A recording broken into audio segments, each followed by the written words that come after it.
Hi అండి, అందరికీ నమస్తే. వెనికిల భాగం ఉక్సులు పెట్టేటప్పుడు ఏ విధంగా కట్ చేసుకోవాలో ఇప్పుడు ఈజీగా చూద్దాము.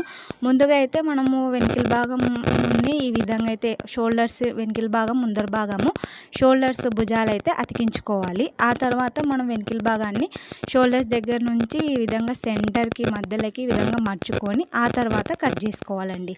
వెనికిల భాగం ఉక్సులు పెట్టేటప్పుడు మనం ఈ విధంగా మనం భుజాలు అతికించుకొని సెంటర్కి కట్ చేసుకున్నాం అనుకోండి, మనకి ఏ పాట ఆ పాటు విడిపోకుండా ఈ విధంగా ఒకే దగ్గర ఉంటుందన్నమాట. మనము ముందరనే కట్ చేసుకొని షోల్డర్ అతికించుకున్నాం అనుకో 4 భాగాలు అవుతాయి. ఇలా కాకుండా ఈ విధంగా చేయండి. అలాగే ఉక్సుల పట్టి మామూలుగా చిన్నగా పెట్టుకోవచ్చు, కానీ కాజాల పట్టికి మాత్రం వెనికిల ఉక్సులు పెట్టేటప్పుడు పెద్దగా పెట్టాలన్నమాట. కాజాల పట్టి అయితే చాలా పెద్దగా పెట్టాలి, చిన్నగా పెట్టకూడదు. ఎందుకంటే ఉక్సులు పెట్టినప్పుడు మనం ఇగ్గినట్లు అవుతుంది కదండి.